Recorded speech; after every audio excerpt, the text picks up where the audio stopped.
Olá, meu amado, minha amada, graça e paz, amém? Bom dia, a vida chegando com uma palavra de fé, de amor, de esperança. Isso, do coração de Deus para o seu coração. Você está sem esperança? Está passando momentos difíceis. As lutas têm sido grandes, tremendas e terríveis, e você não sabe o que vai acontecer. Deus tem uma palavra para você. Ele quer falar contigo. Olha o que diz aqui Isaías 37, versículo de número 3.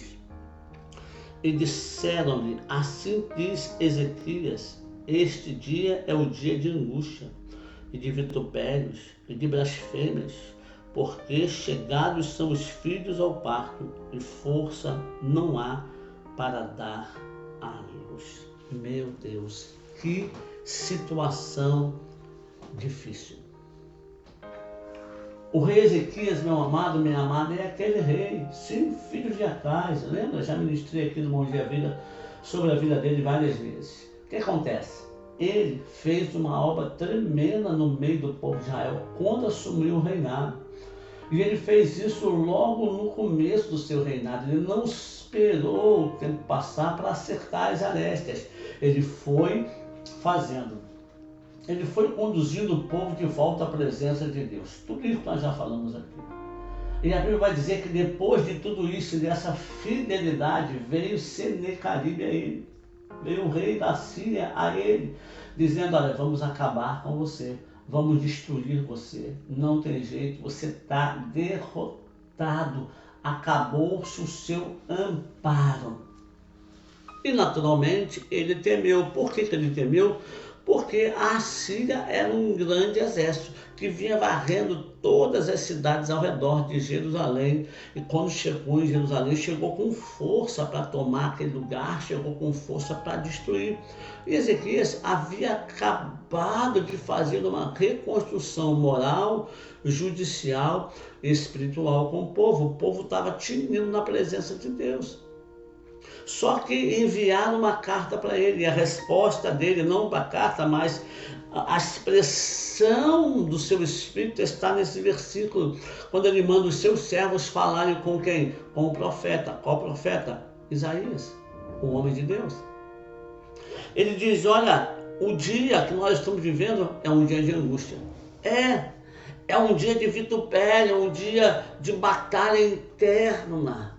E nós estamos vivendo esses dias de angústia, dias de batalha interna, dias onde princípios de Deus têm sido desfeitos, dias onde homens e mulheres que se dizem ser de Deus ou que dizem ser de Deus e adorar a Deus e servir a Deus estão jogando por terra princípios que a Bíblia não negocia.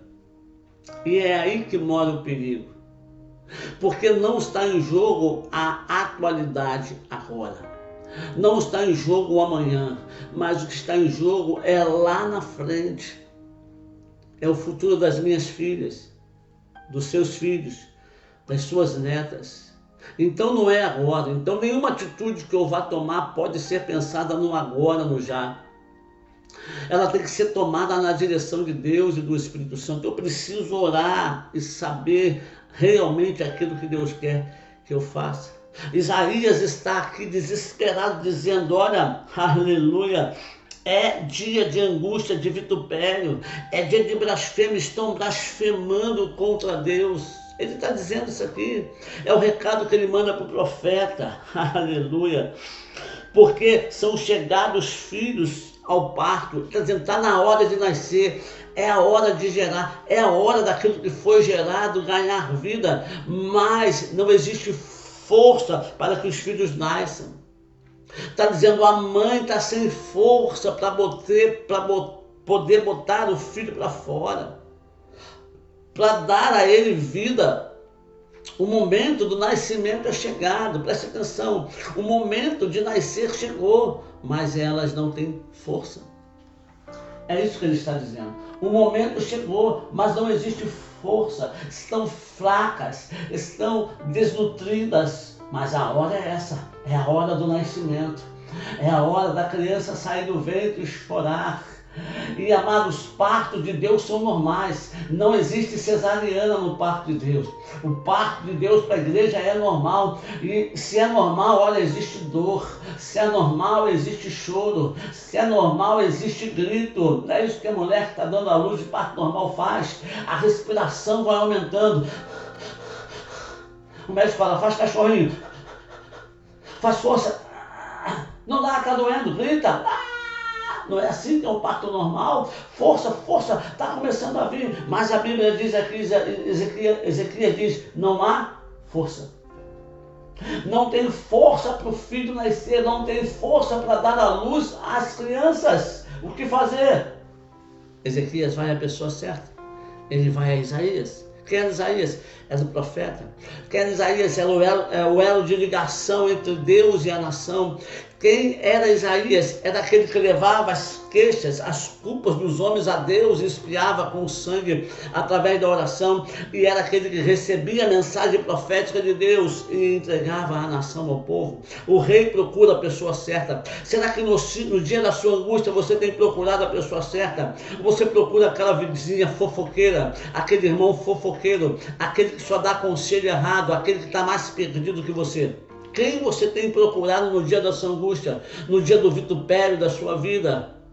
Quem você tem procurado quando você não encontra força para gerar aquilo que o Espírito Santo colocou dentro de você? De uma noite de intimidade que você teve com Ele, de um momento de intimidade que você teve com Ele. Ele semeou uma semente em você e essa semente chegou a hora, a época dela nascer, mas ela não tem força por si só para sair. Quem você tem buscado? Ezequias vai buscar a Isaías, o profeta, o homem de Deus. E ele tem uma palavra de Deus para Isaías, para o rei. Ele tem uma palavra liberada do céu para ele. Ele vai dizer aqui, aleluia, glória a Deus, no versículo 6, Isaías lhe disse, assim direis ao vosso amo, assim diz o Senhor, não temas à vista das palavras que ouviste, com as quais os servos do rei da Síria de mim blasfemaram.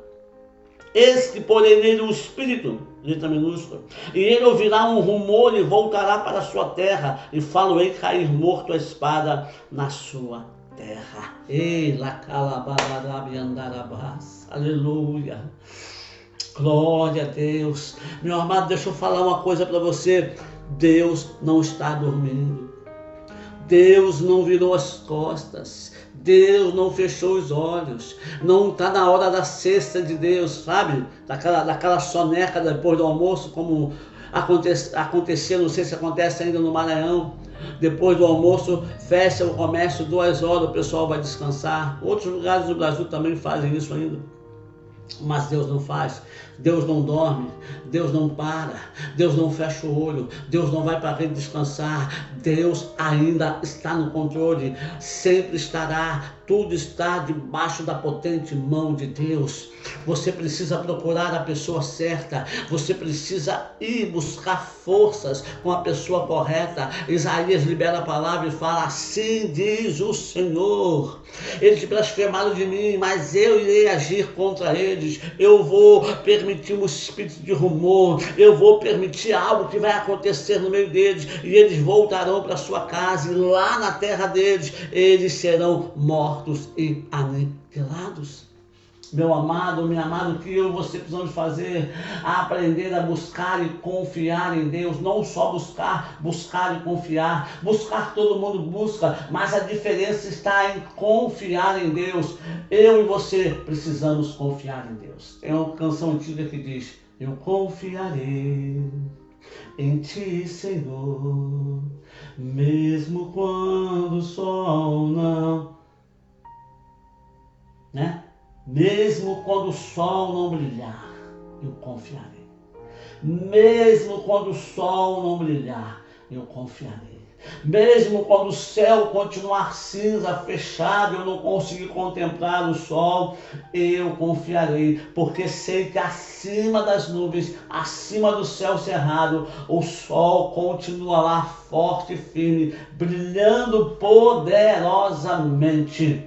Eu confiarei, porque ainda que o vento sopre forte, o vento tem o poder de espalhar as nuvens e deixar o céu limpo. Aleluia, eu ser tocado para ser revigorado e fortalecido com os raios do sol que me darão força, e eu gerarei aquilo que Deus colocou em mim. Os filhos nascerão porque a força virá. Os filhos nascerão porque a força virá. Haverá uma renovação de força. É uma palavra profética para a sua vida. Haverá uma renovação de força espiritual sobre a sua vida, sobre a sua casa, sobre a sua família, sobre o seu ministério. Deus agirá poderosamente. Então, meu amado, minha amada, levante as suas mãos nessa hora. Comece a exaltar e a glorificar a esse Deus. E entenda que hoje pode ser dia de angústia e o choro vai durar uma noite, mas que a alegria virá, aleluia, ao amanhecer. Eu quero profetizar sobre a sua vida. O amanhecer vai chegar na tua casa, o amanhecer vai chegar na sua casa, o amanhecer vai chegar na tua casa. Receba essa palavra em nome de Jesus. Quero orar com você. Eterno Deus, Pai querido, amado, louvamos o seu nome, bendizemos ao Senhor porque é Deus poderoso na terra. Abençoa meu irmão, minha irmã, declara sobre ele poder, unção, majestade. Meu Deus, que a força seja renovada e o poder do Senhor sobre ele, agindo poderosamente em nome de Jesus. Amém. Meu amado, olha, beijo no seu coração, Deus te abençoe. Bom dia, vida para você.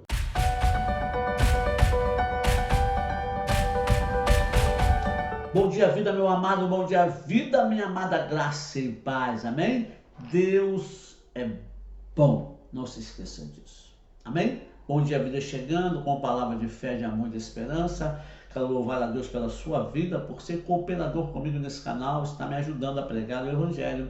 Quando você compartilha Bom Dia Vida com seus amigos nas redes sociais, quando você se inscreve, olha, bato palma para você.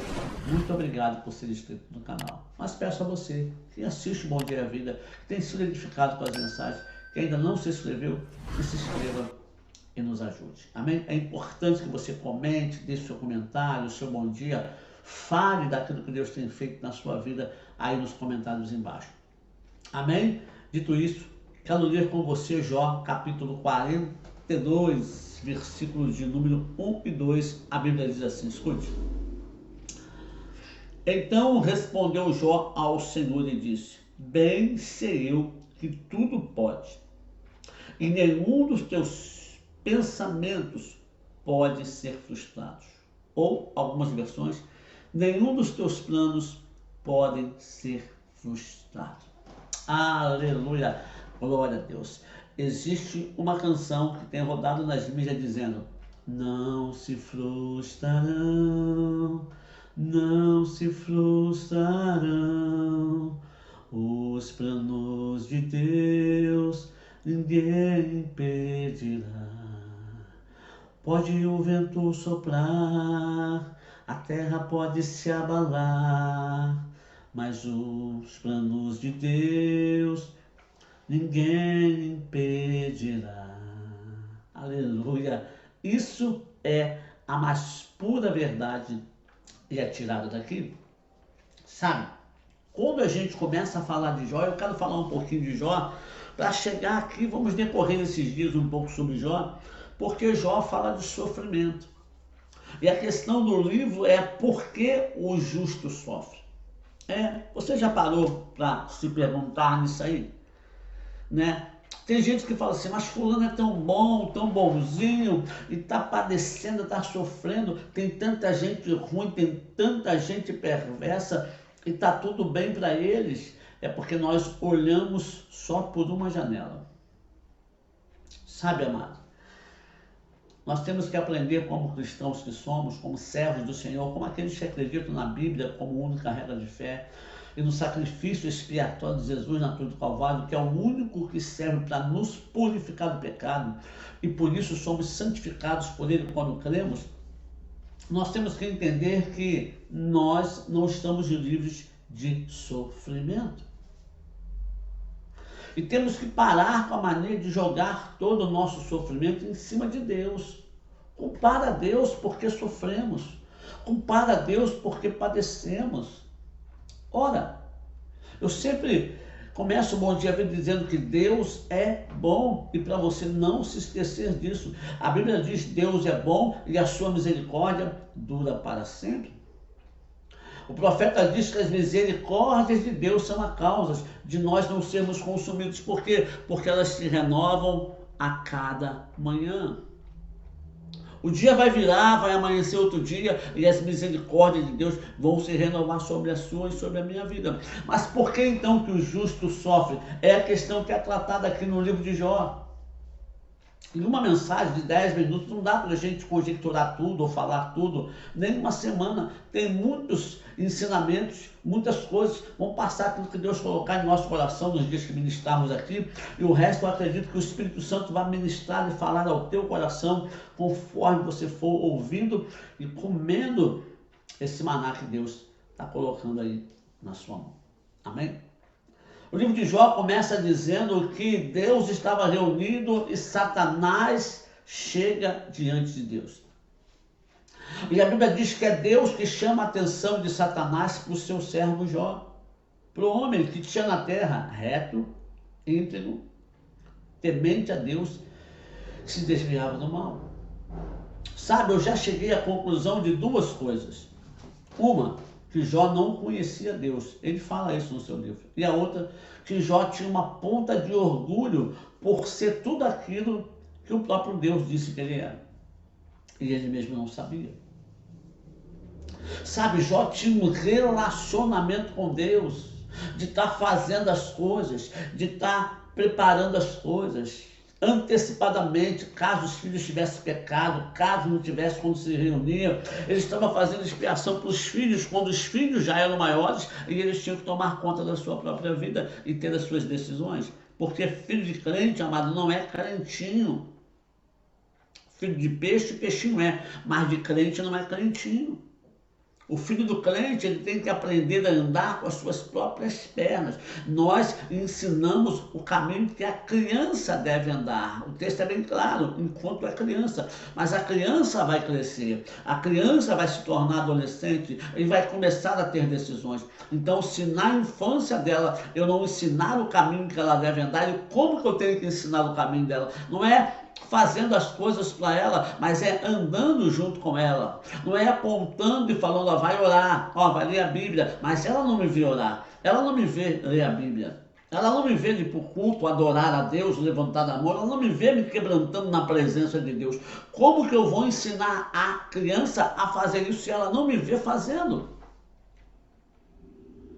Aí ela vai crescer e ela não vai querer, porque ela não foi ensinada. E aí nós vamos para Deus e culpamos a Deus, a criança cresceu, não quer ir para a igreja, e a questão não é ir da igreja ou não, porque às vezes ela vê tanta coisa errada na igreja, e nós mesmo falamos tanta besteira dentro de casa, contra a igreja, contra a liderança, contra os irmãos, que a criança cresce, desperta para aquilo e absorve e fala, é muita hipocrisia, eu não quero ir para lá, eu não quero fazer parte disso. E aí culpamos a Deus e o diabo não tem culpa e Deus não tem culpa, o culpado somos nós que agimos errado. Pare para pensar um pouco, examine um pouco a sua vida. O diabo chega lá e Deus pergunta, de onde vieste Satanás? Ele fala, de rodear a terra e passear por ela. É o que ele faz, amado. O que ele faz? Ele fica ao derredor. Ele observa o que você faz, ele não lê a sua mente, não lê o seu pensamento, mas ele antecipa os seus passos. Ele observa o seu olhar. Ele não consegue ler o seu pensamento, mas ele consegue discernir as suas atitudes no seu olhar, no seu jeito de falar. De passear e rodear a terra, ele diz para Deus. E Deus fala, ah, beleza, você viu lá, eu tenho um homem lá embaixo que é, ó, nota 10. Ele é íntegro, significa integridade, é inteiro. Ele não tem 12 pensamentos, ele não tem 2 atitudes. Ele é correto, ele se desvia do mal. E a qualidade maior de Jó, ele é temente a Deus. O que sustenta você e a mim na presença de Deus não é o quanto eu faço, não é quanto sacrifício eu estou disposto a fazer, quantos holocaustos eu estou disposto a fazer. O que nos sustenta na presença de Deus é o temor a Deus, que é o princípio da sabedoria, porque quando Jó começou na sua primeira prova, sua mulher disse para ele: amaldiçoa esse Deus e morre.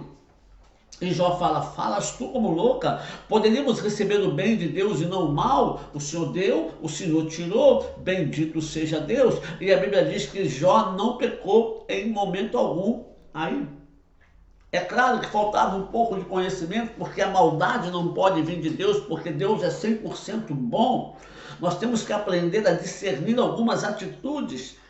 E nós colocamos, às vezes, Deus como Deus castigador, porque algumas versões falam que Deus castiga. Mas a palavra correta é disciplina. Deus disciplina, e Deus disciplina quem ama.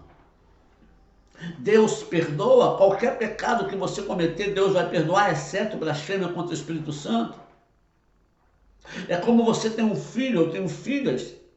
E ainda que as nossas filhas ou seus filhos cometam coisas terríveis contra nós, elas estarão perdoadas. O que nós não tiraremos delas são as consequências.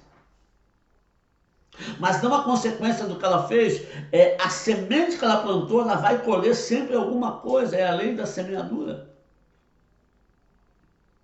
Então, amada, a pessoa fumou a vida inteira, 50 anos fumando. Daqui a pouco ela está com enfisema pulmonar. Ela pode ser salva? Pode, mas Deus tem a obrigação de curá-la? Não. Sabe, a pessoa ganha o seu salário, ela gasta tudo com besteira e gasta antecipadamente além do que ela ganha. Chega no final do mês, ela vai orar e vai pedir para Deus abençoá-la financeiramente. Deus tem a obrigação? Não. Porque ela não tem controle. Se Deus der 10 mil, ela vai gastar 20. Se Deus der 20, ela vai gastar 50. Porque ela não aprendeu ainda a administrar aquilo que tem. Então a consequência das cobranças do nome no SPC, no Serasa, virão sobre ela. E Deus não é ruim por isso, porque são consequências de atitudes nossas. Todas as nossas atitudes vão nos causar uma ação, causa uma reação. Mas e Jó, o que Jó fez demais? Nada. Deus permitiu que algo viesse com Jó, mas porque Deus tinha um propósito maior daquilo que ele podia ver ou imaginar, porque Jó declara no final: eu o conhecia de ouvir falar, mas hoje os meus olhos te veem. Antes, meu amado, de você atribuir a Deus qualquer problema seu ou ao diabo, qualquer situação adversa que você está vivendo, procure saber se Deus não está nesse negócio.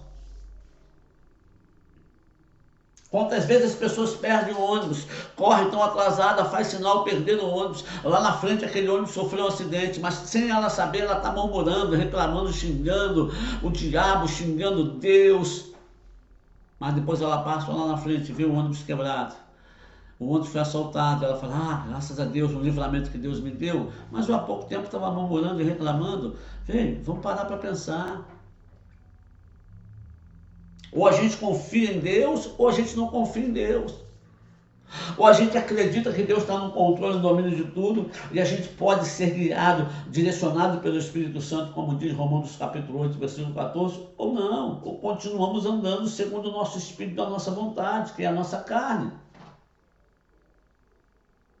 Você foi justificado por Deus, creu no sangue de Jesus, glória a Deus, você não está livre de problemas, você não está livre de adversidades. Jesus já disse: no mundo tereis aflições, mas creia, eu venci. As aflições vão fazer parte da nossa vida. Eu quero terminar a mensagem de hoje e vou continuar com você amanhã falando sobre isso, quando ele fala: bem sei eu que nenhum dos seus planos pode ser frustrado. Sabe, para que você possa entender que ainda que você não compreenda o que está acontecendo, que ainda você não compreenda por onde você está andando, quais os níveis, quais os caminhos, Deus ainda está no controle de todas as coisas. Quero orar com você. Bendito Deus, Pai Santo amado, nós louvamos o seu nome, nós te glorificamos nesse momento. Muito obrigado. Abençoe o meu irmão, a minha irmã, derrama sobre ele graça, unção, poder. Manifesta, Senhor, de forma tremenda e poderosa sobre ele o teu poder, para a glória e honra do nome de Jesus. Amém. Amém, meu amado. Beijo no seu coração, Deus te abençoe. Bom dia, vida para você.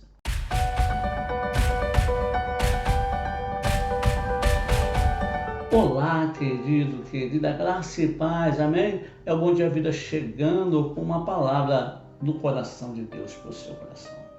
Quero louvar o nome do Senhor pela sua vida. Isso, você que está aí, que faz parte do Bom Dia Vida diariamente, participa comigo, ouve as mensagens, compartilha, comenta. Olha, muito obrigado mesmo, amém? Mas pedir a você que ainda não se inscreveu, que também se inscreva em nosso canal. Isso, visite lá no Facebook a nossa página Luiz Augusto Ribeiro. Temos colocado vídeos curtos lá com mensagens tremendas que vão abençoar também a sua vida. Amém, meu amado? Amém, minha amada? Graça e paz. Vamos aqui então para a mensagem de hoje. Hoje eu quero meditar com você aqui em Isaías, capítulo 53, versículo 1. A palavra do Senhor diz assim para nós, escute. Quem deu crédito à nossa pregação? E a quem se manifestou o braço do Senhor? Aleluia, glória a Deus. São duas perguntas que o salmista faz. Primeiro, ele pergunta, quem deu crédito? Quem foi que acreditou? Quem deu crédito? Não é verdade? Quando a gente entende aqui crédito, a gente pode levar num monte de sentido. Quem acreditou, quem afirmou, quem recebeu, quem levou em conta. Mas uma coisa que é muito usada hoje é o cartão de crédito, não é verdade? Você vai no mercado, você não tem um dinheiro na mão, você faz a compra e passa o cartão de crédito. Um administrador de cartão paga ao mercado, ao supermercado, à farmácia, à loja, dependendo do lugar que você está, e você vai pagar, você vai devolver. Então o cartão de crédito é algo que te dá condições de comprar algo sem ter dinheiro, certo? Porém muitos estão usando mal. Mas aqui, quem deu crédito?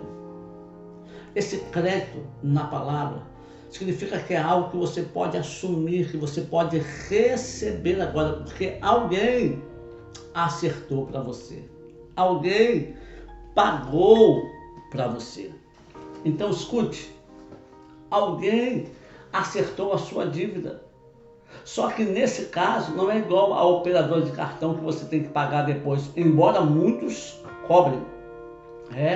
Muitos cobrem para que você receba uma cura, muitos cobram para que você receba uma libertação, te cobram. Só que nesse caso é de graça. Existe uma outra passagem que diz, vinde e comprem sem dinheiro. Vinde e comprai sem dinheiro. Isaías também fala. Sabe o crédito que ele está falando da palavra? Quem deu crédito à nossa pregação?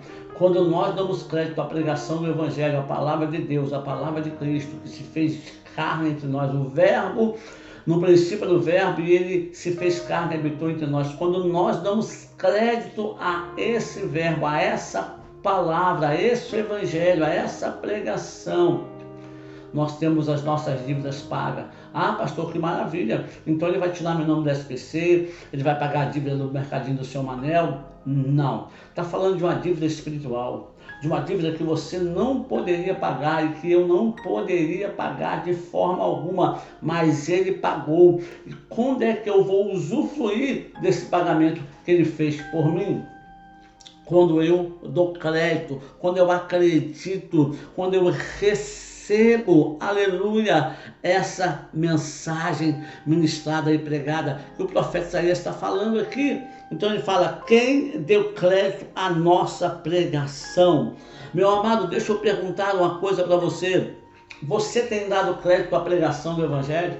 Ou você só dá crédito àquelas pregações que falam que Deus vai te abençoar, que você vai ter dinheiro no banco, que o seu salário vai aumentar 10 vezes? Levanta a mão se você acredita.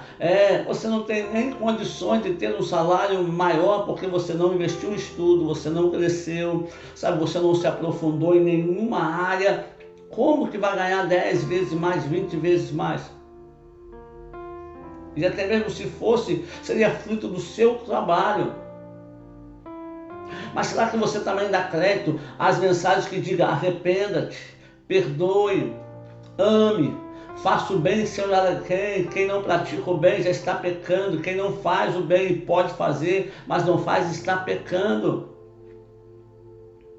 Será que você dá crédito à pregação que fala para você se purificar, para você ter a mente de Cristo e andar como Cristo andou e viver como Cristo viveu? Será que você também dá crédito a isso? Será que você dá crédito quando Deus está falando que Ele quer mudar a sua vida, mudar o seu interior, mas não quer tirar você do bairro que você mora e botar você morando em Camboinhas, em Itaipuaçu, Copacabana, Ipanema? Não, Ele quer mudar a tua vida, a tua história, mas deixar você morando no mesmo lugar, para que você seja testemunha ali do grande poder de Deus. E quando Ele fala mudar de vida, é mudar o teu interior, tirar do teu interior o rancor, a raiva, o ódio, a procrastinação, a ansiedade. Será que você tem dado crédito a Ele? Porque os frutos do Espírito só se manifestarão quando essas coisas forem trocadas em nosso coração e tiradas de nós.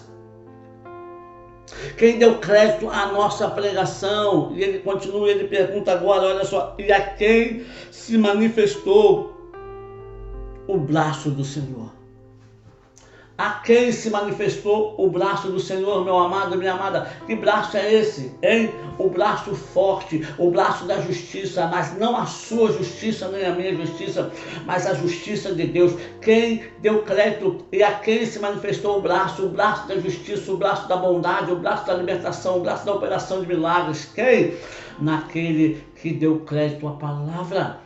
É preciso acreditar na palavra de Deus, na palavra ministrada, para que haja transformação no seu, no meu, no nosso coração. Senão, não conseguiremos nada. Seremos apenas mais um enganado e engodado pelo nosso próprio coração e o desejo da nossa vida. Mas Deus se manifestou através de Cristo na cruz do Calvário. Ele deixou para nós uma palavra, aquela que Paulo diz: eu não me envergonho do Evangelho de Cristo, porque ele é o poder de Deus para a salvação de todo aquele que crê. Oh, aleluia, você entende isso, você compreende isso, você consegue mensurar isso, meu amado, minha amada. Deus te ama e Ele quer abençoar a sua vida poderosamente. Então, abra o seu coração e sinta o Espírito Santo na sua vida. Eu quero orar com você. Bendito Deus, Pai Santo, amado, louvamos o Teu santo nome nessa noite. Te glorificamos nesse momento, porque Tu és Deus poderoso sobre toda a terra. Muito obrigado. Abençoa o meu irmão, a minha irmã. Derrama sobre ele graça, unção, poder. Manifesta a Tua vontade e faz Seu nome ser glorificado para a glória e para a honra do Seu nome, em nome de Jesus. Amém. Meu amado, olha, beijo no seu coração. Bom dia, vida para você.